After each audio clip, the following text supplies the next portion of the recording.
जानवरों के 3 ऐसे बच्चे जो अपनी माँ को कभी नहीं देख पाते। Number 1, octopus. दोस्तों, ऑक्टोपस पानी में रहने वाला बहुत ही शांत जीव है जो कि समुद्र की असीम गहराइयों में रहना पसंद करता है। आपको बता दें कि एक मादा ऑक्टोपस एक बार में करीब 70 से 80 हजार अंडे देती है और ये अपने अंडों की देखभाल करने के लिए एक ही जगह पर बैठी रहती है। पर दुख की बात तो यह है कि अंडों से बच्चे निकलने से पहले ही भूख के कारण मादा ऑक्टोपस की मौत हो जाती है। Number 2, scorpion. दोस्तों, एक मादा बिच्छू अपने बच्चों को अपनी पीठ के ऊपर रखती है जिसके कारण वो सही से चल भी नहीं पाती और ये बच्चे भी नीचे नहीं उतर सकते क्योंकि इनकी आंखें नहीं खुली होती और ये बहुत ही छोटे होते हैं और इसी वजह से भूख लगने पर सारे बच्चे अपनी माँ को ही धीरे धीरे खाना शुरू कर देते हैं जिस कारण ये कभी भी अपनी माँ को नहीं देख पाते। नंबर 3, सी टर्टल्स। आपको बता दें कि पानी में रहने वाले कछुए अपने बच्चों को कभी नहीं देख पाते और न ही बच्चे अपनी माँ को देख पाते हैं क्योंकि एक मादा कछुआ अपने अंडे देने के लिए समुद्र के किनारे जाती है और अंडे देने के बाद खाना ढूंढने के लिए फिर से समुद्र में चली जाती है और ये पानी की गहराइयों में जाने के बाद ये भूल जाती है कि उसने अपने अंडे कहाँ रखे थे। दोस्तों, क्या आपको पता है कि सांप के बच्चे कैसे पैदा होते हैं? अगर नहीं तो चलिए जानते हैं। दरअसल इस दुनिया में जितने भी सांपों की प्रजातियां मौजूद हैं, वो सभी एक ही प्रोसेस से बच्चों को जन्म नहीं देते।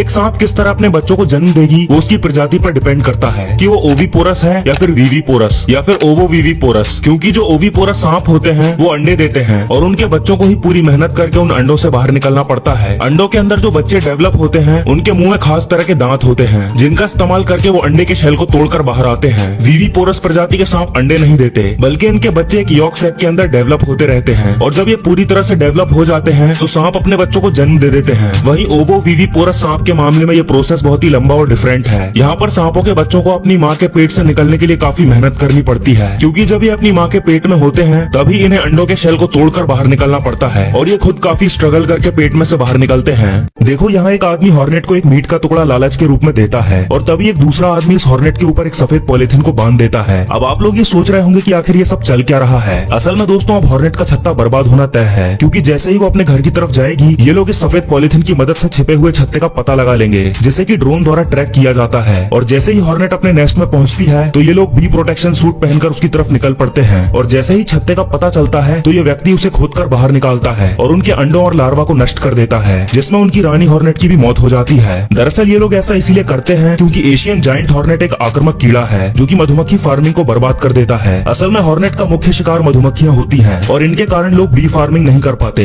वैसे आपको क्या लगता है, ये लोग हॉर्नेट्स की कॉलोनी को नष्ट करके सही करते हैं? कमेंट करके जरूर बताना। क्या आपको पता है कि अमेज़न के घने जंगल में पाए जाने वाली तितलियां कछुए के आंसू पीती हैं और ये कछुए के आंसू को इतना ज्यादा पसंद करती है कि कई सारी तितलियां झुंड में कछुए के सिर पर मंडराती रहती हैं। दरअसल कछुए के आंसू में सोडियम पाया जाता है जिसमें भारी मात्रा में नमक होता है जो हर जीवों के लिए बहुत जरूरी होता है। वहीं अमेज़न जंगल में रहकर तितलियां जो भी आहार लेती हैं उसमें उन्हें सोडियम नहीं मिल पाता जिस कारण वो अपने शरीर में सोडियम की जरूरत को पूरा करने के लिए कछुए के आंसुओं को पीती हैं। दरअसल वैज्ञानिकों का मानना है कि कछुए दूसरे जीवों की तरह यूरिन के जरिए एक्स्ट्रा नमक को बाहर नहीं निकाल पाते लेकिन इनके आंसुओं के जरिए इनका एक्स्ट्रा नमक बॉडी से बाहर निकल आता है और इसीलिए तितलियां जब इनके आंसू पीती हैं तो इन्हें कोई दिक्कत नहीं होती बल्कि इससे इनकी आंखों की सफाई हो जाती है। वैसे क्या आपने कभी तितली को पकड़ा है? कमेंट करके जरूर बताना।